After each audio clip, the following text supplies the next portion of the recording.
ஒரு சிறிய ஜபத்தோடு கடந்து சொல்லுவோம், ஜபிப்போம்.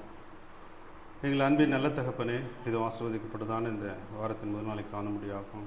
உங்களுடைய ஆசிரியர்களை கூட்டி கொடுத்ததற்காக நன்றி சொல்கிறோம் தகப்பனே. இது உம்முடைய நாளாக இருக்கிறது. உம்முடைய காரியங்களை கைக்கொள்ள முடியாகும், உம்முடைய வசனத்தை போதிக்க முடியாக இன்றைய நாளை அடியனை தெரிந்து கொள்வதற்காக நன்றி சொல்கிறோம் தகப்பனே. இன்றைய நாளை கூட போதிக்கிற ஒவ்வொரு வார்த்தையும் கூட அடியனுடையது இல்லாமல் உம்முடையதாக இருந்து வெளிப்படுத்தட்டும் தகப்பனே. அது வெறுமையாக நம்மிடத்தில் திரும்பாக கிரியையோடு கூட நம்மிடத்தில் திரும்புடியாக நாங்கள் செபிக்கிறோம். ஆரம்ப முதல் முடி வரைக்கும் எந்த ஒரு தடங்களோ இடையூறோ எந்தவித பாதிப்பும் ஏற்படாதபடிக்கு எங்களை கடந்து சொல்ல கிருபை பாராட்ட என்று நன்மை இப்போ இயேசு கிறிஸ்துவின் நாமத்தாளிகளுக்கு நல்ல பிதாவே. மீண்டும் கூட ஒரு நல்ல ஒரு சீதோசனையோடு கூட எங்களை சந்திக்கிறதுல மகிழ்ச்சி அடைகிறேன். இதனாலே ரொம்ப மழையும் இல்லை, வெயிலும் இல்லை. பட் நாளைக்கு இதே மாதிரி நம்ம நினைப்போமான்னு தெரியல. ஏன்னா நாளைக்கு இன்னும் நல்ல மழை வந்தால் என்ன கிடைக்கும், நமக்கு ஸ்கூல் போகிறவங்களுக்கு ஒரு லீவ் கிடைக்கும், வேலைக்கு போகிறவங்களுக்கும் கொஞ்சம் ரெஸ்ட் கிடைக்குன்ற மாதிரி யோசிப்போம் இல்லை? ஓகே, ஸோ இது முதலாவது பகுதி கிடையாது, இது மூன்றாவது பகுதி. வாக்குத்தத்தம் முன்பாகவே நம்ம இரண்டு பகுதியாக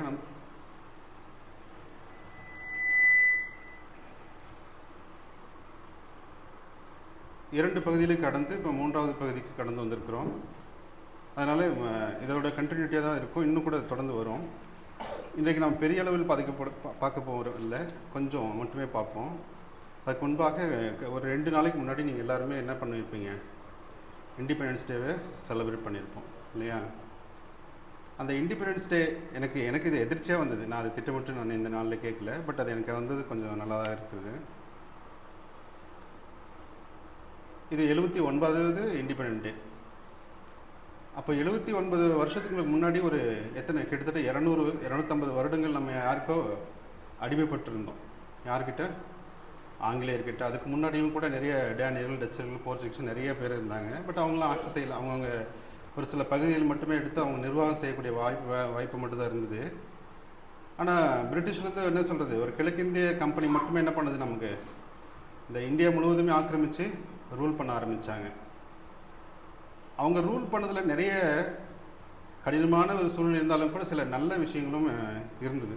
அதில் நிறைய காரியங்கள் இருக்கும். நீங்கள் அதை ஹிஸ்ட்ரி எடுத்து படிச்சிங்கன்னா உங்களுக்கு தெரியும். நிறைய இந்துக்கள் மீன்ஸ் இந்தியர்கள் எதெல்லாம் என்ன சொல்கிறது, ஒரு சாங்கிய சம்பிரதாயமோ இல்லை எது அவங்களுக்கு தேவையானதோ இல்லை எதெல்லாம் அவங்களுக்கு பிடிச்சதோ இல்லை எப்படி சொல்கிறது, மற்றவங்களை அடிமைப்படுத்துகிற மாதிரி இல்லை மற்றவங்களை கொடுமைப்படுத்துகிற மாதிரி எதெல்லாம் இருந்ததோ அது எல்லாமே என்ன பண்ணாங்க, அவங்க எடுக்கிற மாதிரியான சூழ்நிலை அவங்களோட சட்டத்தில் இருந்தது. ஒன்று. இன்னொன்று, நம்ம இந்த ஜென்ரேஷன் வந்திருப்போமான்றது நமக்கு கொஞ்சம் தெரியாது. ஏன்னா அவர்கள் மூலமாக தான் நமக்கு இந்த வேத பகுதி, இந்த பேப்பர் எல்லாமே வந்தது. அவர் மூலமாக தான் இந்த கிறிஸ்தவம் கூடவே நமக்கு இங்கே பெருகினது நம்மளை கேள்விப்பட்டோம். அப்போ அதுவும் ஒரு விதத்தில் நல்லதாக இருந்தது. அவர்களை விட்டு நம்ம சுதந்திரம் வாங்கினதுக்கு அப்புறமாவது இப்போ நம்ம சுதந்திரமாக இருக்கிறோமான்றது இன்னொரு கேள்வியாக தான் இருக்குது. இன்றைக்கி அநேக சுதந்திரத்துக்கான நிறைய நமக்கு வாய்ப்புகள் இருக்குது, அதில் சட்டங்கள் நிறைய இருக்குது. அந்த சட்டங்கள்லாம் நமக்கு என்ன சொல்கிறது, பாதுகாக்கிறதா இல்லை பாதுகாக்கிறது மாதிரி மக்கள் இருக்கிறாங்களா, நம்மளுடைய அதிகாரிகள் இருக்கிறாங்களான்றதெல்லாம் நிறைய கேள்விக்குறியாக இருக்கிறது. எதுக்கு நான் அதையும் கம்பேர் பண்ணுறேன்னா, இதுக்கு முன்னாடி நம்முடைய மூதாதையர் சரிங்களா, இவர்களும் என்ன பண்ணாங்க, ஒரு மக்களிடத்திலே அடிமையாகத்தான் இருந்தார்கள். இவர்களாவது நம்மளாவது என்னது 200 வருடம். ஆனால் அந்த மக்கள் எத்தனை வருடம்? 430 வருடம் கிட்டத்தட்ட எகிப்து தேசத்திலே ரொம்ப அடிமைகளாக அங்கே அவர்கள் ரொம்ப சித்திரவதை செய்யப்பட்டதை நம்ம பார்க்க முடிஞ்சது. அப்போது அவர்களுக்கு ஒரு விடுதலை வேண்டும்.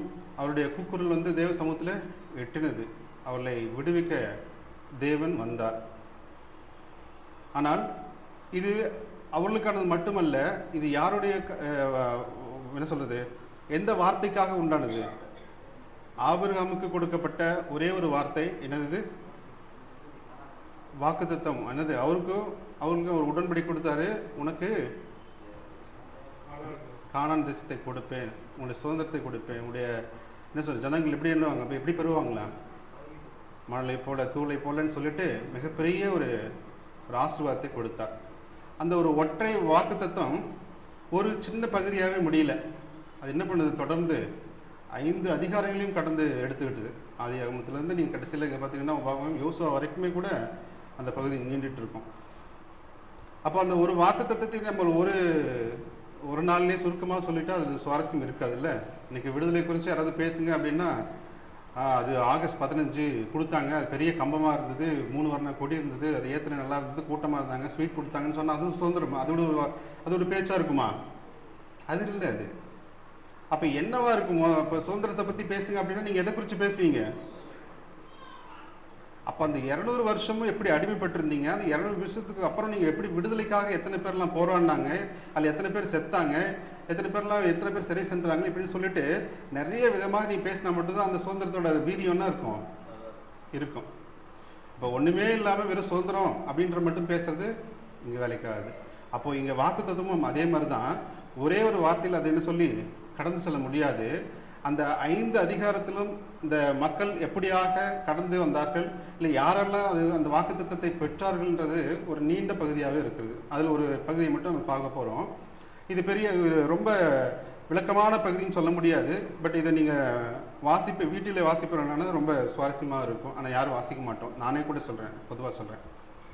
ஏன்னா இது இன்னும் கொஞ்சம் எனக்கு ப்ரிப்பரேஷனுக்காக நான் டீட்டெயிலாக ரொம்ப படிக்கிறப்ப தான் இதுக்கு ரொம்ப பொறுமையோடு வாசிக்க வேண்டிய சூழ்நிலை இருந்தது. ஏன்னா லேவியராகம் புத்தகம், இந்த ஆகமம் புத்தகம் எல்லாமே உங்களுக்கு சில நேரம் போர் அடிக்கிற மாதிரி தான் இருக்கும். ஓப்பனாக சொன்னால் அது உண்மை.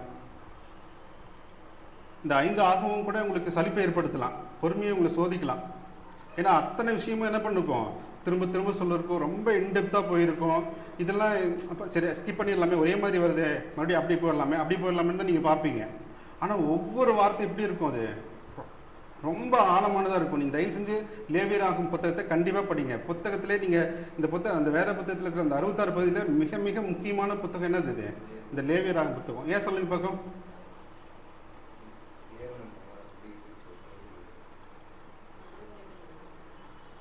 தலைமுறை ஓகே. இந்த லேவியராகும் புத்தகம் என்ன சொல்லுது அப்படின்னா, இது வரைக்கும் அந்த ஜனங்கள் யார் இஸ்ரவேல் வரைக்கும் சரி, அதுக்கு முன்னாடியும் சரி, அவங்களுக்கு எது பெருசாக என்னன்னு சொல்ல தேவன் அவர்களிடத்துல வெளியே பேசியிருக்க மாட்டார். ஒரு குறிப்பிட்ட ஒவ்வொருத்தரை மட்டுமே தேர்ந்தெடுத்து அவர்களுக்கான வார்த்தைகள் மட்டும் பேசியிருப்பார். ஆனால் இங்கே மட்டுமே ஒரு குடும்பத்தாரை கடந்து ஒரு இனத்தாராக மாறினாங்க. அந்த இனத்தார் தான் இப்போ இனிமேல் எல்லாத்தையும் ரூல் பண்ண போகிறாங்க. அவங்களுக்கு என்ன தேவை? புதிய சட்டம் ஒன்று தேவைப்படுது, புதிய கட்டளை, புதிய கற்பனை அவங்களுக்கு தேவைப்படுது. அப்படி இருந்தால் மட்டும்தான் அவங்களால என்ன பண்ண முடியும், தொடர்ந்து அவங்களால பயணிக்க முடியும். இல்லைன்னா தேவனுடைய சமூகத்தில் அவங்களால என்ன பண்ண முடியாது, பயணிக்க முடியாது. மீண்டும் ஏதோ ஒரு அழிவு அவங்களுக்கு ஏற்பட்டிருக்கலாம். முதல்ல நமக்கு இந்த சுதந்திரம் வாங்குறதுக்கு முன்னாடியே கிட்டத்தட்ட 47 நமக்கு கிடைக்குது அப்படின்னா 37, 38 நமக்கு என்ன தெரியுமா, இவங்க எல்லாம் என்ன உட்காந்து என்ன பிளான் பண்ணிட்டாங்க தெரியுமா, நமக்கு ஒரு சாசனம் வேணும் அப்படின்னு பிளான் பண்ணியிருக்காங்க. அது வரைக்கும் பிரிட்டிஷோட ரூல் தான் இங்கே இருக்குது, அவங்களோட சட்டம் தான் இங்கே ரூல் பண்ணிகிட்டு இருக்கு. இவங்களுக்கு இன்னும் விடுதலையே கிடைக்கல. ஒருவேளை விடுதலை கிடைச்சிருச்சுன்னா என்ன பண்ணுறது, நம்மளுக்கு புதுசாக என்ன வேணும், சட்டம் வேணும். சட்டம் இல்லாமல் இது இன்னும் பண்ண முடியாது, இந்த நாட்டை ஆள முடியாது. அப்போ ஃபஸ்ட்டு நாட்டை ஆள்றதுக்கு என்ன தேவைப்படுது, சட்டம் தேவைப்படுது. அப்போது இவங்க அந்த கிட்டத்தட்ட ஒரு 7-8 வருஷத்துக்கு முன்னாடியே நாங்கள் என்ன பண்ண போகிறோம், ஒரு சட்டத்தை ஏற்ற போகிறோம், அந்த ஏற்றத்துக்கான ஒரு பர்மிஷனை கொடுங்கன்னு போயிட்டு அவங்க பிரிட்டிஷ் கவுன்சிலில் போய் கேட்குறாங்க. அவங்க என்ன சொல்கிறாங்க, நான் உங்களுக்கு விடுதலையே தரலையே, நீங்கள் என்ன பண்ண போகிறீங்க, சட்டத்தை எதுக்கு எழுதுறீங்கன்னு சொல்லிட்டு ஒவ்வொரு தடவையும் அவங்க என்ன பண்ணுங்க விட்டுட்டாங்க. ஆனால் அவங்க அப்படி இருந்தும் அவங்களுக்கு தெரியாமல் சில நேரத்தில் அவங்க எழுத ஆரம்பிப்பாங்க. கடைசியில் என்ன பண்ணுவாங்க, அவங்களுக்கான பர்மிஷன் கொடுத்துருவாங்க. நம்மளுக்கு சுதந்திரம் கிடைச்சதோ இல்லையோ, நமக்கு சுதந்திரம் கிடைச்சதுன்னா 47 தான். ஆனால் உண்மையான அரசியலமைப்பு சட்டம் நமக்கு எப்போ கிடைச்சது, 1950 நம்ம பார்ப்போம். அப்போ உண்மையான அரசியலமைப்பு சட்டம் அன்னைக்கு வந்ததுலேருந்து தான் நமக்கு ஒவ்வொருத்தனுக்கும் என்னென்ன தேவை, என்னென்ன பண்ணணும், என்னென்ன பண்ணக்கூடாதுங்கிற அத்தனை நெறிமுறைகளும் நமக்கு என்ன பண்ணுறது, கொடுக்கப்பட்டது. அப்போ இந்த லேவியராக புத்திரமும் கிட்டத்தட்ட என்னது, இது நமக்கு கிட்டத்தட்ட இல்லை, உண்மையாகவே அது என்னது, சட்ட புத்தகம் மாதிரி தான். அன்றைக்கி அது இஸ்ரவேலுக்கு மட்டும் கொடுக்கப்படலை, அது பின்னாடி வருகிற எல்லா சந்ததியாருக்கும் அதுதான். அவங்களுடைய என்ன சொல்கிறது, பலியிடுதல் முறை மட்டும் வேணால் மாறி இருக்கலாமே தவிர மற்ற எல்லா காரியமும் என்ன பண்ணுது, நமக்கும் அது கொடுக்கப்பட்டிருக்குது. இன்றைக்கு அப்படிப்பட்ட ஒரு புத்தகத்தை குறித்து தான் பார்க்க போகிறோம். அது இந்த 3வது புத்தகமாக இருக்கும், லேவியராகம் புத்தகத்தை நம்ம தொடர்ந்து பார்ப்போம். இந்த லேவியராகம் புத்தகத்தை பற்றி ஒரு சுருக்கமான ஒரு காரியத்தை மட்டும் நம்ம இதில் பார்க்க போகிறோம். இதில் மிக முக்கியமான ஒரு வார்த்தை இருக்கும். அது என்ன வார்த்தைன்னு தெரியுங்களா உங்களுக்கு, பரிசுத்தம்ன்ற ஒரு வார்த்தை இருக்கும். இந்த பரிசுத்தம்ன்ற வார்த்தை அடிக்கடி சொல்லப்பட்டிருக்கும். கிட்டத்தட்ட ஒரு 43 தடவைக்கு மேலாக சொல்லப்பட்டிருக்கும். ஏன் அப்படின்னா, இவ்வளவு நாள் அவங்க வந்து பாவம் செய்து அவங்க எகிப்தியரை கலந்துருந்து அவங்களோட எல்லா சுவாபமும் அவங்க மாதிரி தான் இருந்திருக்கும். இப்போ பரிசுத்தமான ஒரு தேவனை நீங்கள் அவரை ஏற்றுக்கணும், இல்லை அவர் உங்களை ஏற்றுக்கணும், நீங்கள் என்ன பண்ணணும்? நீங்கள் பரிசுத்தமாகணும். அப்போது இந்த லேவியராக புத்தகத்தின் மிக முக்கிய ஒரு கருப்பொருளாக என்ன இருக்குன்னு பார்த்தீங்கன்னா, இந்த பரிசுத்தத்தை குறித்து தான் இருக்கும். இந்த பரிசுத்தத்தை நோக்கி தான் உங்களுடைய இந்த அத்தனை காரியங்களுமே உங்களை இதை வழிநடத்துறதா இருக்கும். பாருங்க, இவர்கள் ஏன் இந்த சட்டம் இதெல்லாம் கொடுத்துருக்காங்கன்னா, இவர்கள் நான் ஆல்ரெடி சொன்ன மாதிரி தான், இவங்க எகிப்தில் இருந்ததுனால இவங்களோட வழிபாடு எல்லாமே கிட்டத்தட்ட என்ன பண்ணிருக்கும்? அவங்களோட தான் இருக்கும். சில உரு வழிபாடாக இருக்கட்டும், சில படைப்பாக இருக்கட்டும், சில பலியாக இருக்கட்டும், எல்லாமே என்ன பண்ணிருக்கோம்? அவங்களோட ஒத்தி இருக்கும். அப்போ அதே விஷயத்தை என்ன பண்ணக்கூடாது? நீங்கள் இங்கே கொண்டு வர முடியாது. அப்போ இவங்களுக்காக என்ன பண்ணுது? நிறைய விஷயங்கள் இவங்களுக்கு கொண்டு வரப்பட்டது. அது எப்படி இவங்கெல்லாம் கையாண்டாங்க, இது எத்தனை பேர் மீறினாங்க, இதை மீறினதுனால அவங்களுக்கு என்ன ஆக்கினி வந்தது, அது மீறினதுனால அவங்களாம் போய் காணான போய் சேர்ந்தாங்களா இல்லையா, யாரெல்லாம் போய் சேர்ந்தாங்கன்ற மாதிரி நிறைய விஷயங்கள் இதில் இருக்கும். பட் இதோடைய தொடக்கம் அடுத்த புத்தகத்திலும் இருக்கும், என்ன புத்தகம். ஆனால் என்ன புத்தகத்தை நம்ம பார்க்க வேண்டியது ரொம்ப பெருசாக இருக்கும். லேவியராகமத்தை மட்டுமே நம்ம பார்ப்போம். 1 கொரிந்தியர் 10:11 மட்டும் வாசிப்போம்.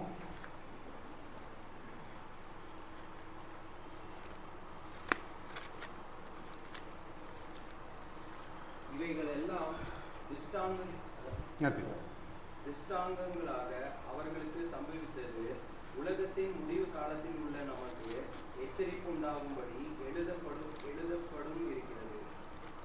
பாருங்க, இது யாருக்கு எழுதப்பட்டது? அன்றைக்கு இஸ்ரவேலுக்காக எழுதப்பட்டது. இப்போ புதிய ஏற்பாட்டில் என்ன இருக்கு சொல்லுது? அது அன்னைக்கு அவங்களுக்காக மட்டும் இல்லை, அதுக்கு பின்னாடி வர நமக்கும் அது திருஷ்டாந்தமாக தான் இருக்கு. அப்போ அதை என்ன பண்ணணும்? நம்மளும் ஒபே பண்ணி தான் ஆகணும். ரோமர் 15:4 வாசிப்போம். ரோமர் 15:4.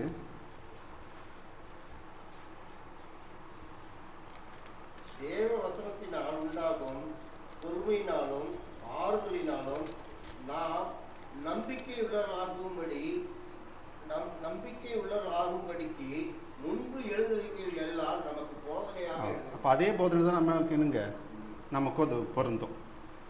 அப்போது அன்றைக்கு இந்த பாவத்தில் ரொம்ப அதிகமாக இவங்க உள்ள ஈடுபாடு கொண்டிருந்த இவங்களை பரிசுத்தமாக்குறதுக்கு ஒரு என்ன சொல்கிறது, ஒரு காரியம் முக்கியமாக இருந்தது. பின்னாடி பார்ப்போம். அதுக்கு முன்னாடி ஒரு வார்த்தை சொல்லிடுறேன். இதுக்கு முன்னாடி நம்ம பார்த்த பல விஷயங்கள் உங்களுக்கு ஞாபகம் இருந்திருக்குன்னு நினைக்கிறேன். சரி, ஆபிரகாம், ஈசாக், யாக்கோபு ஞாபகம் வச்சுக்கோங்க. அப்புறம் யோசேப்பு ஞாபகம் வச்சுக்கோங்க. அதுக்கப்புறம் வந்து மோசேயோடு தொடர்ந்து கண்டு வரும். இப்போ மோசையோட தொடர்ச்சி தான் இங்கேயும் வரும். இது வரைக்கும் சீனாய் மலை மலைக்கு கீழே இருக்கிற வரைக்கும் தான் இந்த சம்பவம்லாம் நடக்கும். இந்த புத்தகம் முழுவதும் அப்படியாக போகும். அப்போ இது வரைக்கும் என்ன பண்ணுது? தேவன் எங்கிருந்து பேசினாரு? யார்கிட்ட? சீனாய் மலையிலே மோசேன்னு மட்டும்தான் இவங்களோட தொடர்பு கொண்டு இருந்தார், வேற எதுக்கும் இருக்காது. இப்போ முதல் முறை என்ன பண்ண போறாரு? ஆசாரிப்பு கூடாரம் கீழே ரெடி பண்ண சொல்லிட்டாங்க. அதுபடி திட்டத்தின்படி ஆசாரிப்பு கூடமும் இங்கே கீழே ரெடி ஆயிடுச்சு. இப்போ என்ன பண்ண போறாரு? ஆசாரிப்பு கூடாரத்தின் மூலமாக தேவன் இந்த இஸ்ரவேல் மக்களோடு கூட உறவு வைக்க விரும்புகிறார். அப்படி இவர் அந்த ஆசாரிப்பு கூடாரத்துக்கு வந்த பிறகும் இவர்களால் அது புள்ள போய் என்ன பண்ண முடியல, சமைக்க முடியல. காரணம் என்ன? பாவம் என்கிற ஒரு காரியம் அவர்களுக்கு இருந்தது. அப்போ 2 பேருக்கும் நடுவில் ஒன்று பரிசுத்தமாக்கணும் அப்படின்னா அங்கே ஒன்று என்ன தேவை? பலி ஒன்று தேவை. அந்த பலியை எங்கே படைக்கணுன்ற இடத்தும் அங்கே ஆயத்தம் பண்ணப்பட்டிருக்கிறது. அது பலிபீடம்னு ஒன்று இருக்கு. அப்போது இவர்கள் அங்கே அங்கே அவன் மோசையோ இல்லை ஆரோனையோ இல்லை ஆரோனுடைய குமாரர் யாருமே உள்ளே போகணும், இல்லை அந்த காரியத்தை கையாளணும் அப்படின்னா அவங்களுக்கு என்ன முதல்ல அவங்கள பரிசுத்தமாக்கணும். அப்போ அவங்கள பரிசுத்தமாக்குறதுக்கு என்ன பண்ணணும்? ஒரு பலியிடணும். அப்போ அவங்கள பரிசுத்தமாக்குறதுக்கு முதல்ல என்ன பண்ணாங்க? பலிசிட்டு எல்லாம் அவங்களுக்கு பிரதிஷ்டை பண்ணி அபிஷேகம் பண்ணப்பட்டு முதல்ல என்ன பண்ணாங்க? ஆரோனையும் அவருடைய குமாரனை மட்டும் என்ன பண்ணாங்க? அந்த ஆசாரிப்பு கூடாரத்திலே அனுமதிக்கப்பட்டது. அதுக்கப்புறம் தான் தேவன் அநேக வார்த்தைகளை மோசையின் மூலமாகவும் ஆரோன் மூலமாகவும் வெளிப்படுத்தினார் என்பதை நம்ம பார்ப்போம். இப்போ இந்த மக்கள் எல்லாரும் அப்படியே அவங்க பரிசுத்தமாக்கப்பட்டார்களா? இவங்க பரிசுத்தனால அவங்க பரிசுத்தமாக்கணும் கிடையாது. அன்றைக்கு எந்த ஒரு என்ன சொல்றது பலி செலுத்துதலும் அன்னைக்கு அநேக விதமான பலிகள் இருந்து நம்ம பார்த்திருந்தோம். ஒரு 5 விதமான பலியை கூட நம்ம படிச்சிருப்போம். என்னென்ன? போஜன பலி, சமாதான பலி, பாவ நிவாரண பலி, குற்ற நிவாரண பலி, தகன பலின்னு சொல்லிட்டு 5 விதமான பலிகளை குறித்து இந்த புத்தகத்தை எழுதியிருக்கோம். இதில் முதல் 2 பலியானது ஒரு நன்றி சொல்லக்கூடிய விதமாக சொல்லப்பட்டிருக்கிறோம். என்ன சொல்றது? இந்த போஜன பலியும் சமாதான பலியும். மற்ற 3 பலியுமே என்னது? பாவங்களுக்காகவும் குற்ற நிவாரணங்களுக்காகவும் செலுத்தப்படுகிற ஒரு மிக முக்கிய ஒரு பலியாக தான் சொல்லப்பட்டிருக்கிறோம். அப்போ இந்த இஸ்ரவேல் மக்கள் எல்லாரும் அவங்க ஏதாவது ஒரு பாவம் செஞ்சாலோ இல்லை ஒரு குற்றம் செஞ்சாலோ இல்லை ஏதோ ஒரு தப்பு செஞ்சாலோ என்ன பண்ணணும்? அதுக்கு பரிகாரமாக என்ன பண்ணணும்? ஒரு பலியை செலுத்தணும். அந்த பலி எப்படியெல்லாம் செலுத்த வேண்டும், இல்லை எப்படியெல்லாம் தேர்ந்தெடுக்கணும், யாரெல்லாம் செலுத்தணும், எப்பெல்லாம் செலுத்தணுன்ட்டு நிறைய வரைமுறைகள் அதில் சொல்லியிருக்கோம். நீங்கள் தயவு செஞ்சு உட்காந்து படிங்க ஃப்ரீயாக இருக்கிற போது. இப்போ இவர்களுக்காக ஒரு பலி செலுத்துது அப்படின்னா அந்த பலி அவங்களே பரிசுத்தம் ஆக்குமா அப்படின்னா சத்தியமாக ஆக்காது.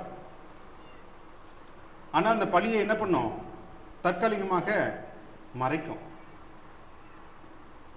அப்போ உண்மையிலேயே அந்த என்ன சொல்றது, பாவம் எங்க பரிசுத்தமாக்கப்படுது? இயேசு கிறிஸ்து வரும் வரைக்கும் அந்த பலி அப்படியாக ஒரு கடனாகத்தான் இருக்கும். அதை மீட்கிறதுக்காக தான் என்ன பண்றது?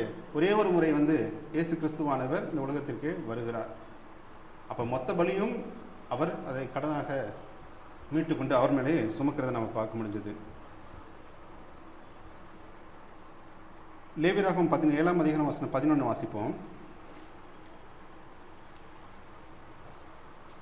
உங்கள் முடிக்கோளில் மாமிசத்தை விருத்தசேதனம் பண்ண கடமைகள், அது எனக்கும் உங்களுக்கும் உள்ள உடன்படிக்கைக்கு அடையாளமாய் இருக்கும்.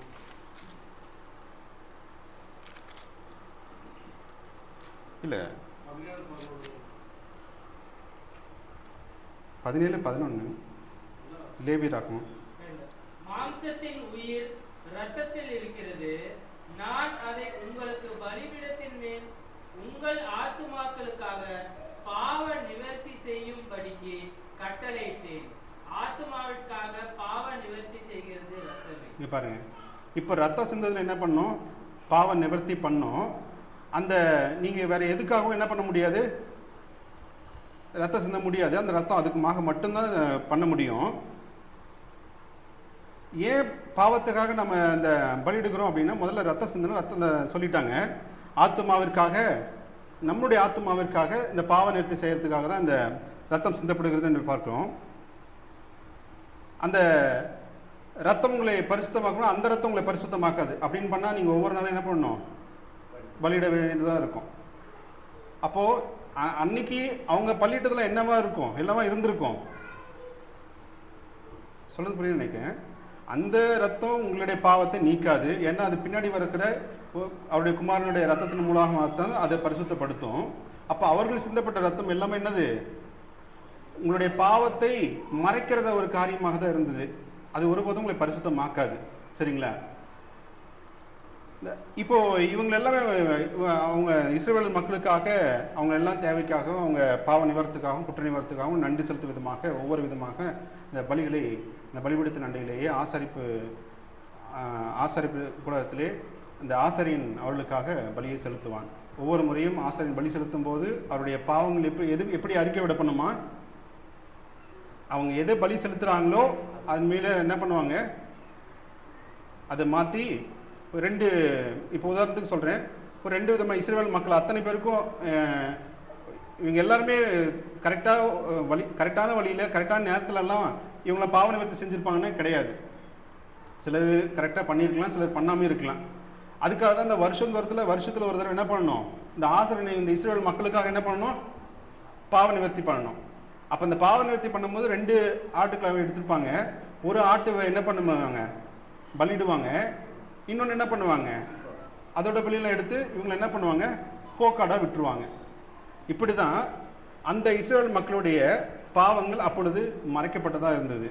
அப்போ இந்த கிட்டத்தட்ட ஒரு 1லேருந்து 7ஆம் அதிகாரம் முழுவதுமாக இந்த எப்படியாக பலி செலுத்த வேண்டும் என்கிற இந்த பலினா என்ன, பலி எப்படி பலி செலுத்தணும், எதுக்கு என்னென்ன இதெல்லாம் பலி செலுத்தணும் அப்படின்னு சொல்லிட்டு ஒரு மிகப்பெரிய ஒரு பட்டியலே கொடுத்துருப்பாரு. இப்போ 2வது பகுதிக்கு வந்தால் ஆசாரியன் கூடிய பகுதியாக இருக்கும். ஏன்னா இந்த ஆசாரியர்கள் மட்டும்தான் என்ன பண்ண முடியும்? ஆசாரிப்பு ஊழியத்தை செய்ய முடியும். இன்றைய மாதிரி எல்லாருமே அதை ஆசாரிய பணியை செய்ய மாட்டாங்க. அப்போ அன்றைக்கு ஆசாரிய பணியை செஞ்சது யாரு? லேவி கூத்தர்த்தால யார் இது? ஆரோன் மாத்திரம்தான். ஏன் ஆரோன் மாத்திரம் சூஸ் பண்ணாரு? அன்றைக்கு மோசையனோடு வாயா இருந்தது யாரு? ஆரோனு. ஆனால் அந்த குமாரனும் ஏன் இந்த ஆசாரிய பணியத்தில் கொண்டு வந்தாங்க? இதற்கு ஒரு முறை அப்படி கொஞ்சம் முன்னாடி போனீங்கன்னா, அந்த இவர்கள் எல்லாமே இந்த பொற்கன்றுக்குட்டியை வணங்கும் போது மோசை என்ன பண்ணாரு? ரொம்ப ஆக்கிரமிஷமாயிட்டு அவருடைய கற்பனை உடைச்சிட்டு ஒரு வார்த்தையை சொல்லியிருப்பார். என்ன வார்த்தைன்னு பார்ப்போமா? யாத்ராகமம் 32ஆம் அதிகாரம் 26 வாசிப்போம். பாளையத்தின் வாசலில் நின்று கர்த்தருடைய பட்சத்தில் இருக்கிறவர்கள் யார்? அவர்கள் என்னிடத்தில் சேர கடவர்கள் என்றார். அப்பொழுது லேவியின் புத்திரர் எல்லாரும் அவனிடத்தில் கூடி வந்தார். இப்பதான் இந்த லேவியர் புத்திரர் வந்து கர்த்தருக்கு பிடித்த காரியத்தை செய்ததுனாலே அவருக்கு என்ன பண்ணாங்க? இந்த லேவி கோத்திரத்தார் மட்டும் என்ன பண்ணுங்க, எனக்கு ஆசாரிய ஊழியம் செய்யுங்க. மற்றவங்களாவும் என்ன பண்ணாங்கன்னா ஆசாரிய ஊழியம் செய்ய மாட்டாங்க. அவங்க ஒவ்வொரு என்ன சொல்றது, அவங்களுடைய சந்ததியாருக்கு தகுந்த மாதிரி பிரித்து பின்னாடி அது வரும். அவங்கவுங்க வேலையை மட்டும்தான் பார்ப்பாங்க. இந்த ஆசாரிய ஊழியம் செஞ்ச ஆரோனுடைய குமாரர்கள் 4 பேர் தெரியும். அந்த 4 பேரில் முதல் 2 பேர் என்ன இருப்பாங்க பாருங்க. 10ஆம் அதிகாரம் 1-2 வாசிங்க. லேவியராகமம் 10ஆம் அதிகாரம் வசனம் 1-2.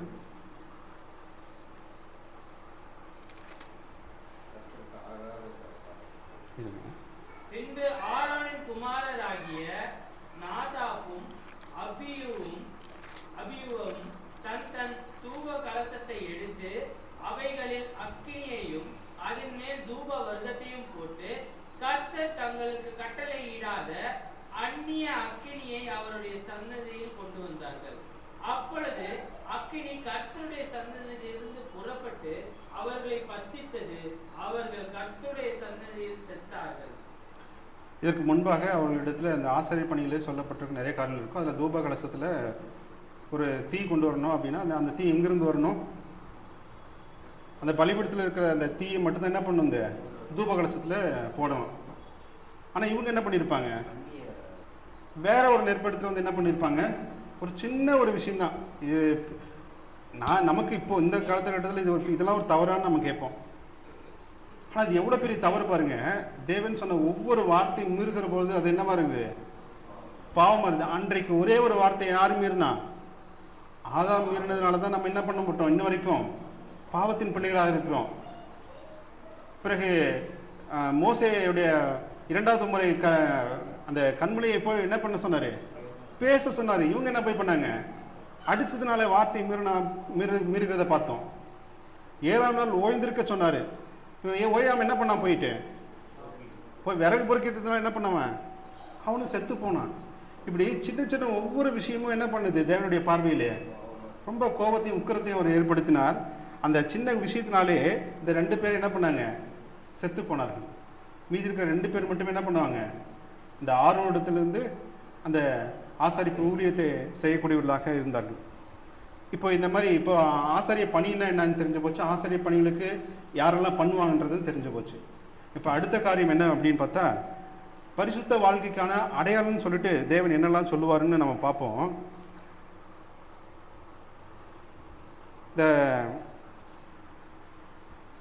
அது தொடர்ந்து வருகிற இந்த 10ஆம் அதிகாரம் 11ஆம் அதிகாரம் முழுவதுமாக நீங்கள் தீட்டுப்படாதபடிக்கோ, இல்லை உங்களுக்கு எது தேவையில்லாததோ, இல்லை எதெல்லாம் சாப்பிடக்கூடாதோ, எது சாப்பிடக்கூடியவையோ அத்தனையும் ஒரு பட்டியல் இருக்கும். அது பட்டியல் நம்ம படிக்க வேண்டாம், அது நீங்கள் படிச்சிருப்பீங்க. எந்தெந்த விலங்கு சாப்பிடணும், எந்தெந்த பறவைகள் சாப்பிடணும், எந்தெந்த ஊரும் பிராணிகள், எந்தெந்த என்ன சொல்கிறது நீர் வாழ்வு சந்துக்கள் எல்லாம் சொல்லிட்டு ஒரு மிகப்பெரிய ஒரு பட்டியல் கொடுத்துருப்பாங்க. அப்போ இத்தனை பட்டியலும் தெளிவாக இன்றைக்கும் நம்ம அதை தான் சில நேரம் கடைபிடிக்கணும்னு நினைக்கிறேன். சிலது 1-2 நம்ம தெரியாமல் சாப்பிட்ருப்போம். ஆனால் அதே மாதிரி தான் இன்றைக்கும் அதுக்கும் நம்ம சாப்பிட்டுட்டு இருக்கிறது எனக்கு தெரியும். அதில் ஒரே ஒரு வசனம் வாசிப்போம். 11ஆம் அதிகாரம் 44 ஒரு 47 வரைக்கும் வாசிப்போம். நான் உங்கள் தேவனாகிய கர்த்தர், நான் பரிசுத்தர் ஆகையால் தரையில் ஊறுகிற எந்த பிராணிகளிலும் உங்களை தீட்டுப்படுத்தாமல் உங்களை பரிசுத்தமாக்கிக் கொண்டு பரிசுத்தராய் இருப்பீர்களாக. நான் உங்கள் தேவனாய் இருக்கும்படி உங்களை எகிப்து தேசத்திலிருந்து வரப்பண்ணின கர்த்தர் நான் பரிசுத்தர், ஆகையால் நீங்களும் பரிசுத்தராய் இருப்பீர்களாக. சுத்தமானதற்கும் அசுத்தமானதற்கும் புசிக்கத்தக்க ஜந்துக்களுக்கும் புசிக்கத்தகாத ஜந்துக்களுக்கும் வித்தியாசம் பண்ணும் பொருட்டு மிருகத்துக்கும் பறவைகளுக்கும் தண்ணீர்களில் நீந்துகிற சகல ஜீவ ஜந்துக்களுக்கும் பூமி மேல் ஊறுகிற சகல பிராணிகளுக்கும் அடுத்த பிரமாணம் இதுவே என்று சொல்லுங்கள் என்றார். அப்போ தேவனுடைய பிரமாணம் இதெல்லாம் நீ செஞ்சால் மட்டும்தான் என்னது இது செய்யணும். அதெல்லாம் நீ செய்யாமல் நீ வேறு ஏதாவது சாப்பிட்டீங்கன்னா அது ஒரு பாவம் தான். தொடர்ந்து 27 வாசிப்போம். 27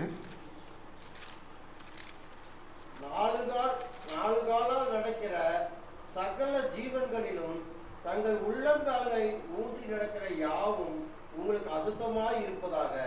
அவைகளின் உடலை தொடுகிறவன் எவனும் சாயங்காலம் மட்டும் தீட்டுப்பட்டிருப்பான்.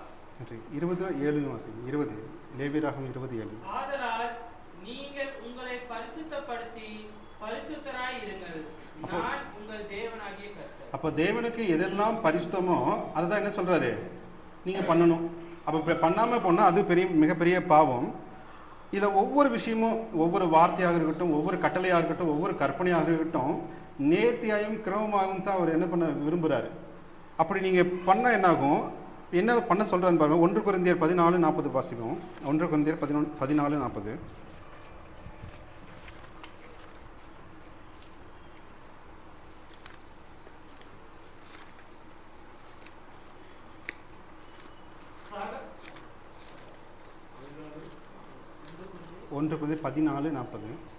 சகலமும் நல்லொழுக்கமாயும்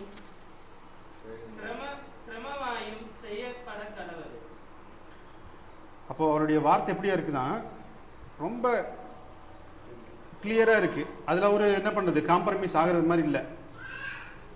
அப்போ நம்ம என்ன பண்ணணும், அதுக்கு ஒவ்வொரு வார்த்தைக்கும் நம்ம அதை ஒபே பண்றவங்களாக இருக்கணும். அதை தொடர்ந்து பார்த்தோம் அப்படின்னா தீட்டை குறித்து நிறைய பேசியிருப்பாங்க. இந்த சொல்லப்பட்டிருக்கிறோம் எதெல்லாம் தீட்டு அப்படின்னு சொல்லியிருப்பாங்க. எதெல்லாம் தீட்டை ஏற்படுத்தும். அப்புறம் குஷ்டரோகத்தை பற்றி அநேக காரியங்கள் அதிகாரம் 13 சொல்லப்பட்டிருக்கோம்.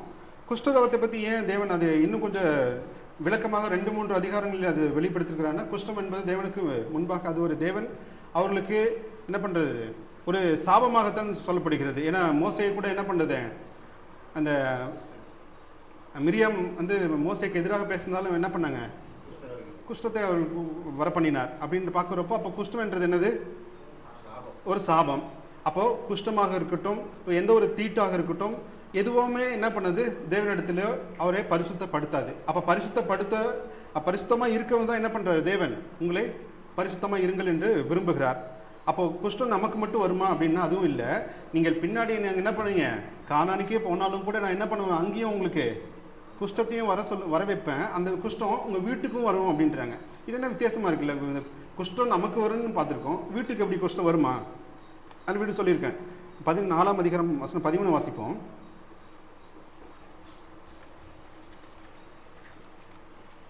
லேவியராகமம் 14:13.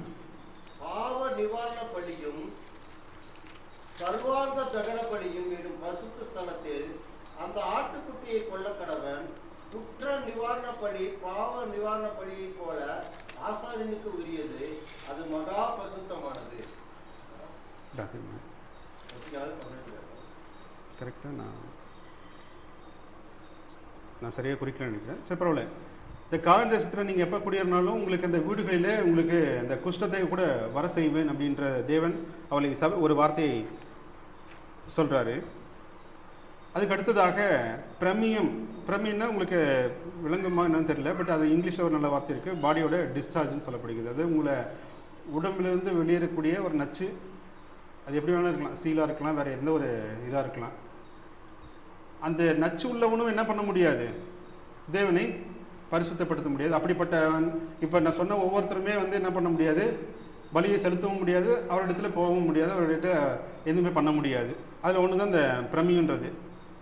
அப்புறம் இந்திரியம் உள்ளவனும் என்ன பண்ண முடியாது, பலி செலுத்த முடியாது, பரிசுத்தப்படுத்த முடியாது. அந்த தொட்டவனும் அல்ல அதனால் ஏற்படுகிற தீட்டுப்படுகிற அந்த பெண்ணும் என்ன பண்ண முடியாது, பரிசுத்தப்படுத்த முடியாது. அப்போ இப்படியாக ஒரு மிக நீண்ட ஒரு பட்டியலை என்ன பண்ணுறாங்க இந்த மக்களுக்கு, இதெல்லாம் நீங்கள் பண்ணாதீங்க, பண்ணினா என்ன பண்ணும், தீட்டாகும். தீட்டாங்கன்னா நீங்கள் என்ன பண்ணுவீங்க? எல்லாமே விலக்கி வைக்கப்படுவீங்க. இல்லை பாளையத்துக்கு புறமே என்ன பண்ணுவீங்க? ஒதுக்கப்படுவீங்க. இல்லை சில நேரத்தில் என்ன பண்ணுவாங்க? கல்லிருந்து கொல்லப்படுவீங்க.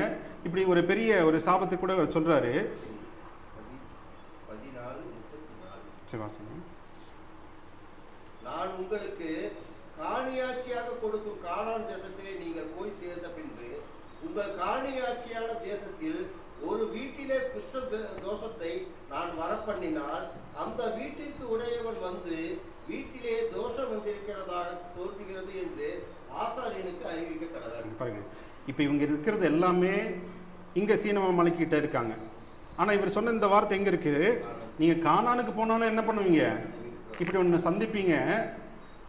அப்போ அப்படி சந்திக்கிற சூழ்நிலை நீங்கள் என்ன பண்ணணும் அப்படிங்கிறத ஒரு விளக்கமாக சொல்லியிருப்பாங்க. தீட்டு கழிக்கிறது எப்படி அப்படின்ற மாதிரி சொல்லியிருப்பாங்க. இப்போ அந்த என்ன சொல்லுது? சரி, ஓகே. வீட்டை உள்ளே சுற்றி செதுக்க சொல்லி செதுக்கி போட்ட மண்ணை பட்டணத்துக்கு புறம்பே அசுத்தமான ஒரு இடத்திலே கொட்டவும், வேறே கல்லுகளை எடுத்து வந்து அந்த கல்லுகளுக்கு பதிலாக கட்டி வேறே சாந்தை எடுத்து வீட்டை பூசவும் கட்டளையிடுவாராக. இப்படி ஒவ்வொரு முன்னெச்சரிப்பையும் அவர்களுக்கு இந்த இஸ்ரவேல் மக்களுக்கு தேவன் முன்னாகவே வெளிப்படுத்தினார். இப்படிலாம் செய்யாதீங்க அப்படின்னு சொல்லிட்டு. பிறகு இவர்கள் செலுத்துகிற பலி கூட எங்கே பலியிடணும்? அந்த பலிபீடத்தில் தான் பலியிடணும். இவர்கள் வேண்டிக் கொண்டு வெளியில் போய் பலியிட்டால் என்ன பண்ணது? அது ஒரு மிகப்பெரிய பாவம். அந்த 17ஆம் அதிகாரம் 4-9 வாசிப்போம்.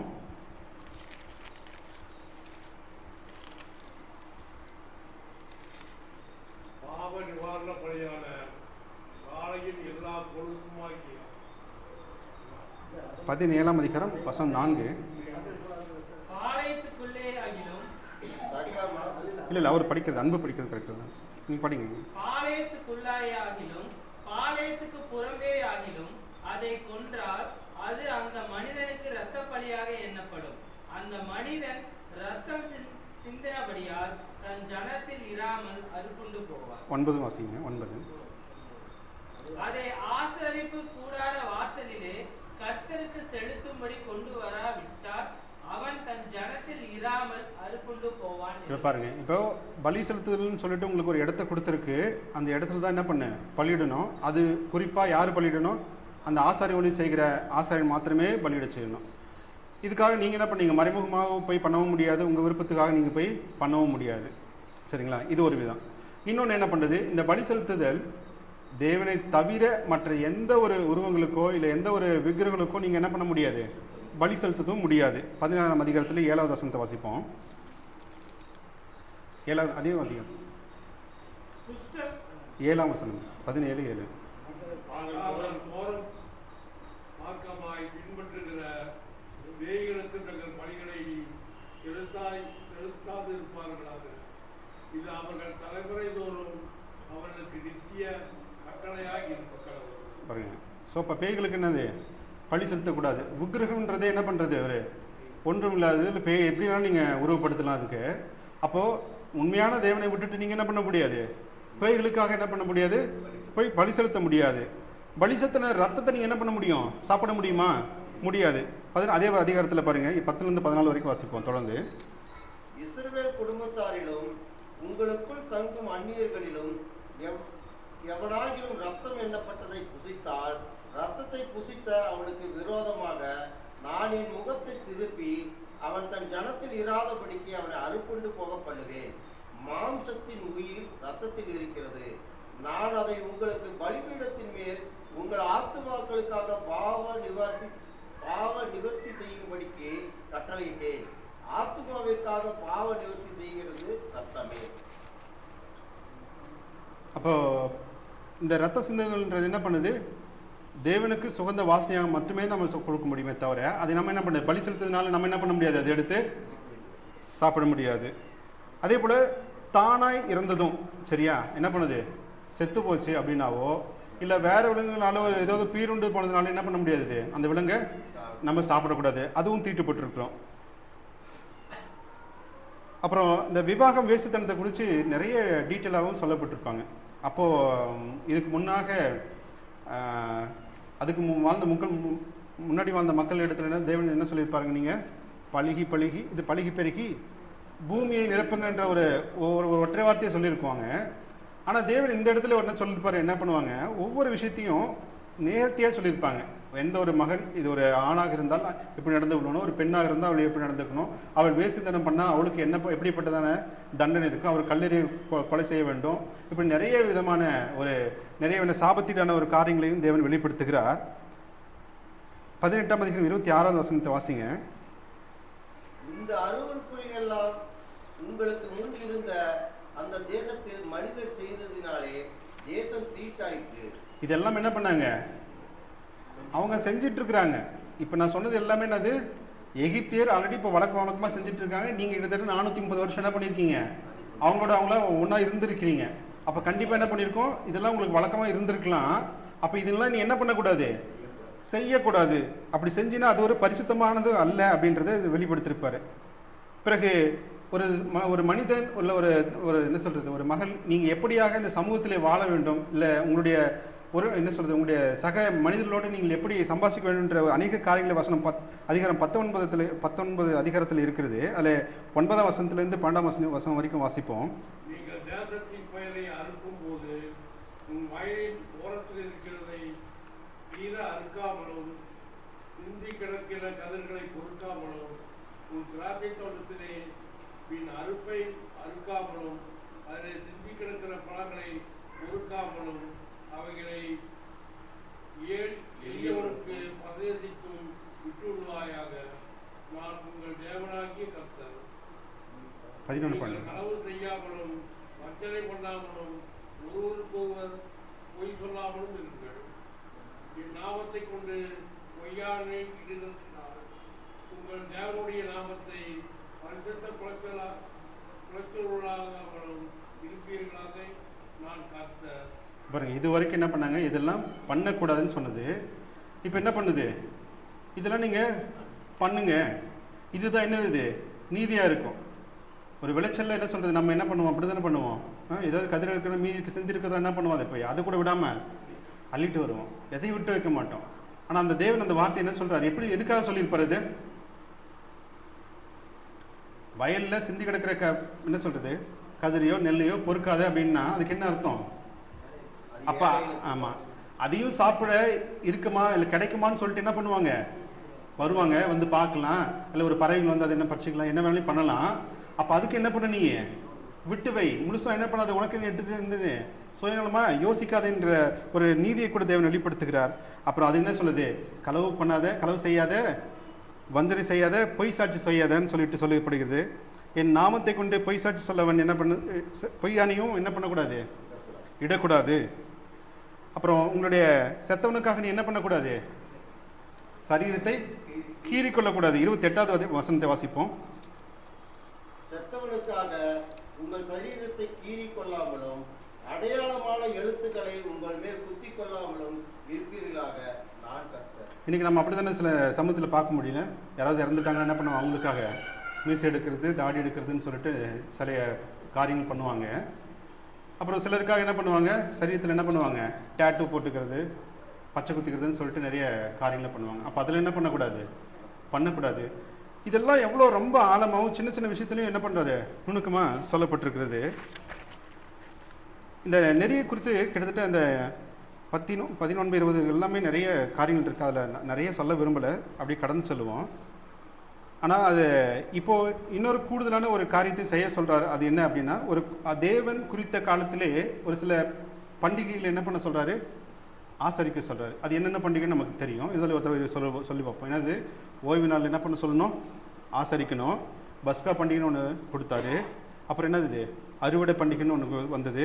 பெந்தகோஸ்தே, கூடார பண்டிகை, எக்கால பண்டிகை. கிட்டத்தட்ட என்ன பண்ணுது, 7 பண்டிகைகளை நீங்கள் என்ன பண்ணணும், வருஷந்தோறும் என்ன பண்ணணும், அனுசரிக்கணும். இதுக்கு ஒவ்வொன்றுத்துக்கும் ஒரு காரணம் இருக்குது. இதை குறித்து பேசணுன்னா நிறையவே பேசலாம். பட் ஒவ்வொரு காரியமும் இவங்க என்னமா இந்த 7ன்ற எண்ணம் நிறைய இடத்துல வரும். அவன் ஏதாவது ஒரு தீட்டு பண்ணால் கூட அவன் என்ன பண்ணணும், எத்தனை நாள் ஒதுக்கி வைக்கணும், ஒரு சின்னதாக இருந்தாலும் அவனை 7 நாள் ஒதுக்கி வைக்கணும். ஏதாவது எது ஒன்றாலும் கூட 7 நாள் பொறுத்திருக்கணும்னு சொல்லியிருப்பார். அது மாதிரி இந்த 7 பண்டிகைகளும் கூட என்ன சொல்கிறாரு தேவன், திட்டமாக இதை பண்ணுங்க அப்படின்னு சொல்கிறாரு. 24ஆம் அதிகாரம் 16ஆம் வசனம் வாசிப்போம்.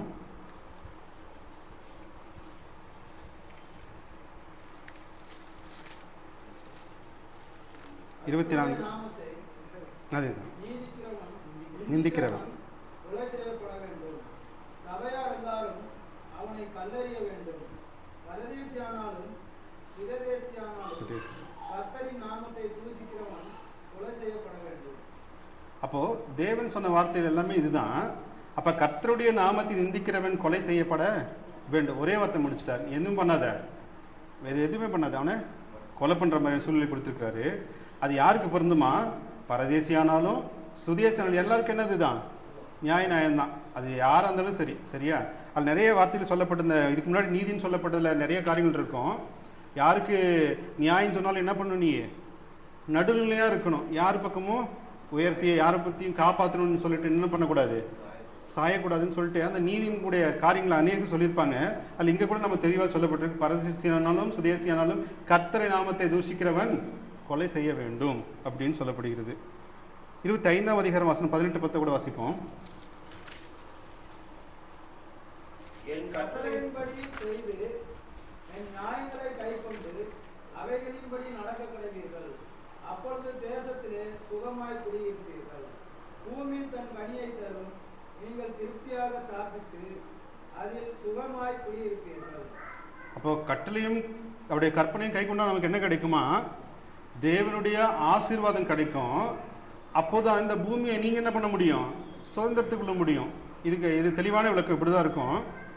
அது கிட்டத்தட்ட 26ஆம் அதிகாரத்தில் ரொம்ப தெளிவாக இன்னும் டீட்டெயிலாக அந்த ஒரு அதிகாரம் முழுவதும் சொல்லப்பட்டிருக்கும். 46 வசனங்கள் நிறைய.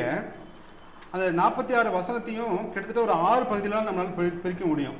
எப்படி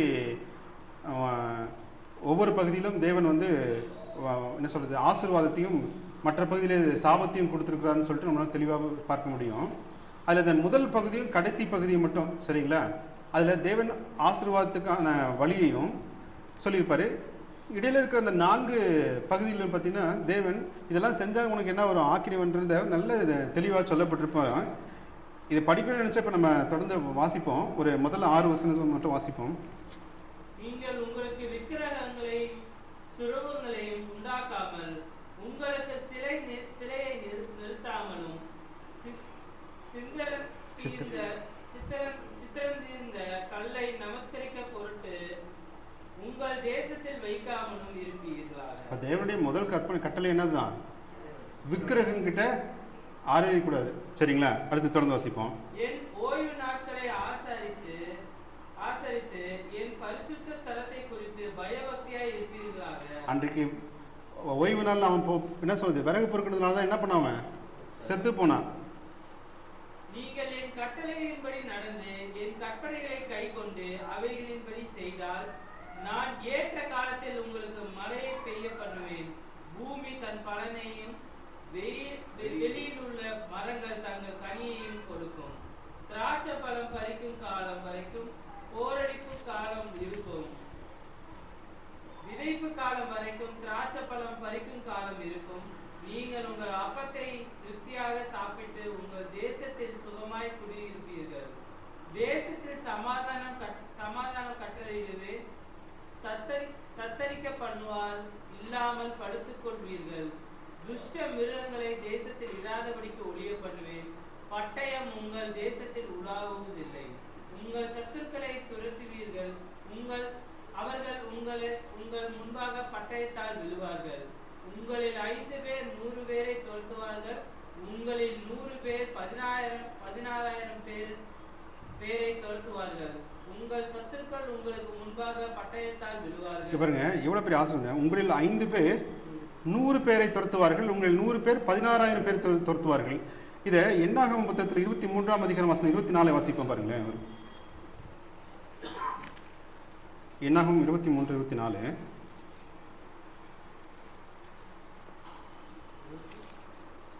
இருபத்தி அதிகாரம் 24வது வசனம். சிங்கம் போல எழும்பும், பாலசிங்கம் போல நிமிர்ந்து நிற்கும். அது தான் பிடித்த இறையை பற்றித்து வெட்டுவிடவர்களின் ரத்தத்தை குடிக்க மட்டும் படுத்துக் கொள்வதில்லை என்றார். இதில் என்ன நினைக்கிறீங்க? தேவனுடைய வார்த்தையை கீழ்ப்படிந்தா உங்களுடைய பலன் எப்படியாக இருக்குமா? அந்த 500 பேர், அந்த 100 பேர் என்ன சொல்கிறது, 16,000 பேர் துரத்தக்கூடிய பலம் எங்கெங்க எப்படி சொல்லப்பட்டிருக்குது? துஷ்ட மிருகங்களை பட்சிக்கிறது போல பட்சிப்பார்கள். அடுத்த வசனத்தை கூட தொடர்ந்து வாசிப்போம். 9ஆம் வசனம். நான் உங்கள் மேல் கண்ணோக்கமாயிருந்து உங்களை பழுகவும் பெருகவும் பண்ணி உங்களோட என் உடன்படிக்கையை திடப்படுத்துவேன். அதே என்னாகமத்தில் 22 4வது வசனம் வாசிங்க. தேவனருளும் வார்த்தைகளை கேட்டு சர்வ வல்லவரின் தரிசனத்தை கண்டு கால விழும்போது கண்டிருக்கப்பட்டவன் விளம்புகிறதாவது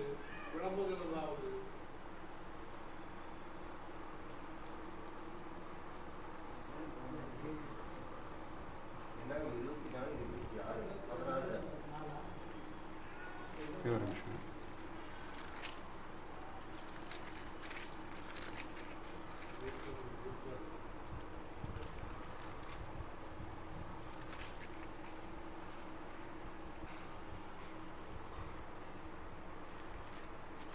ஓகே, இதில் என்ன சொல்லப்பட்டிருக்குன்னா, இந்த பாலன் வந்து அதுக்கு என்ன அடுத்த புத்தகத்தில் அது சொல்லப்பட்டிருக்கும். இப்போ நம்ம அது கிராஸாக தான் பார்த்தோம். இவர்கள் எல்லாம் இஸ்ரவேலர்கள் எல்லாருமே வந்து ஒவ்வொரு தேசத்தின் வழியாக அவங்க கடந்து போவாங்க. அப்போ அந்த பாலன் என்ன பண்ணுவாங்க, இவங்க என்ன பண்ணக்கூடாது, எங்கள் தேசத்து வழியாக வரக்கூடாது, அவங்கள நாங்கள் என்ன பண்ணணும், அவங்க மேலே எதை போர் தொடுக்கணும்னு சொல்லிட்டு பீலையம்கிட்ட உதவிக்கு கேட்பாங்க. அப்போது அவங்களுடைய தேசம் எப்படி ஒரு எண்ணிக்கையில் சொல்லப்பட்டிருக்குதுன்னா, ஒரு திரளான என்ன பண்ணுது, ஒரு புழுதிக்கு வருது அப்படின்னு சொல்கிற அளவுக்கு அவருடைய தேசம் எப்படியா இருந்துச்சான், அந்த அளவுக்கு இந்த இஸ்ரவேல் ஜனங்கள் பெருகியிருந்தாள்ன்றது தான் இந்த ரொம்ப அழுத்தமாக சொல்லப்பட்டிருக்கும். அதை தொடர்ந்து வாசிப்போம். 10வது வசனம். லேவியராகமம் 26:10 வாசிங்க. சாரி 26:10 லேவியராகமம். போன வருஷத்துக்கு பழைய தானியத்தை அதுதான். போன வருஷத்து பழைய தானியத்தை சாப்பிட்டு புதிய தியானத்துக்கு இடம் உண்டாகும்படி பழையதை விளக்குவீர்கள். உங்கள் நடுவில் வாசஸ்தலத்தை ஸ்தாபிக்க என் ஆத்மா உங்களை ஆலோசிப்பதில்லை. நான் உங்கள் நடுவிலே உலாவி உங்கள் தேவனாயிருப்பேன், நீங்கள் என் ஜனமாயிருப்பீர்கள். நீங்கள் எகிப்திற்கு அடிமைகளாக இராதபடிக்கு நான் அவர்களை தேசத்திலிருந்து உங்களை புறப்பட பண்ணி உங்கள் நுகத்தடிகளை முறித்து உங்களை நிமிர்ந்து நடக்க பண்ணின உங்கள் தேவனாகிய கர்த்தர். போதும். இப்போ இது வரைக்கும் கிட்டத்தட்ட 1லேருந்து 13வது வசனம் வரைக்கும் உங்களுக்கு தேவன் கொடுக்குற ஆசீர்வாதம், இதெல்லாம் நீங்கள் பண்ணிங்கன்னா இதெல்லாம் உங்களுக்கு கிடைக்கும், இந்த ஆசீர்வாதம் உங்களுக்கு கிடைக்கும். அடுத்த பகுதியிலேருந்து பார்த்தீங்க அப்படின்னா உங்களுக்கு என்ன கிடைக்கும், இதெல்லாம் நீங்கள் பண்ணலைன்னா அப்படிங்கிற மாதிரி பார்ப்போம். பட் இவ்வளோ வசனத்தை பார்க்க வேண்டாம், ஒரு குறிப்பிட்ட ஒரு சாம்பிள் மட்டும் பார்ப்போம். 14லேருந்து வாசிப்போம். நீங்கள் எனக்கு செவி கொடாமலும் இந்த கற்பனைகள் எல்லாவற்றின்படி செய்யாமலும் என் கட்டளைகளை வெறுத்து உங்கள் ஆத்மா என் நியாயங்களை ஆலோசித்து என் கற்பனைகள் எல்லாவற்றின்படியும் செய்யாதபடிக்கு என் உடன்படிக்கையை நீங்கள் மீறி போடுவீர்களாகி நான் உங்களுக்கு செய்வது என்னவென்றால் கண்களை கூத்து போக பண்ணுகிறதற்கும் இருதயத்தை தூயப்படுத்துகிறதற்கும் திகழையும் ஈழையும் ஆய்த்தலும் உங்களுக்கு வரப்பண்ணுவேன். நீங்கள் விதைக்கும் விதை உருதாவாய் இருக்கும். உங்கள் சத்துருக்கள் அதில் பலனை தின்பார்கள். நான் உங்களுக்கு விரோதமாக என் முகத்தை திருப்புவேன். உங்கள் சத்துருக்களுக்கு முன்பாக முறியடிக்கப்படுவீர்கள். உங்கள் பகைஞர் உங்களை ஆளுவார்கள், துரத்துவார்கள், இல்லாதிருந்தும் ஓடுவீர்கள். போதும். இதுக்கப்புறம் வர்றது எல்லாமே இதே மாதிரியான கொடுக்கப்பட்ட வார்த்தை தான். முதல் பகுதி தேவனுடைய ஆசீர்வாதத்தை கொடுத்தார். அதெல்லாம் நீங்கள் செய்யலைன்னா என்ன பண்ணார், உங்களுக்கு சாபமான அத்தனை காரியங்களும் வெளிப்படுத்துகிறார். எதெல்லாம் அவர் கொடுப்பேன்னு சொன்னாரோ அதை அப்படியே என்ன பண்ணுறாரு, மாற்றி பண்ணுறாரு. இது யார், வேற ஒருத்தர் வந்து பண்ண மாட்டான், நானே என்ன பண்ணுவேன், அது பண்ணுவேன் அப்படின்னு சொல்கிறாரு. இந்த அதிகாரம் முழுவதுமாகவே அதே மாதிரிதாக இருக்கும். அப்போது இந்த பகுதி முழுவதுமே நாம் பார்த்தோம் அப்படின்னா, இந்த இஸ்ரவேலர்களுக்கு தேவன் எப்படியாக சில கட்டளை கொடுத்தார், கற்பனைகளை கொடுத்தார், எப்படியாக பலி செலுத்தும் விதத்தை கொடுத்தார், யார் அந்த என்ன சொல்கிறது, ஆரோன் மூலமாக பலி செலுத்த வேண்டும், எதெல்லாம் நீதி, எதெல்லாம் நியாயங்கள் அப்படின்னு எதெல்லாம் சட்டத்திட்டங்கள்னு சொல்லிட்டு ஒரு மிகப்பெரிய ஒரு புத்தகமாக இந்த லேவியராகம் புத்தகத்தை கொடுக்கப்பட்டிருக்கிறது. இந்த லேவியராகம் புத்தகம் அன்றைக்கு இஸ்ரேலுக்கு மக்கள் மட்டுமல்ல, இன்றைய நமக்கும் இது பொருந்தும், சில பலிகளை தவிர. ஏன் இந்த பலிகள் நமக்கு பொருந்தாதுன்றது நமக்கு தெளிவாக சொல்லப்பட்டது.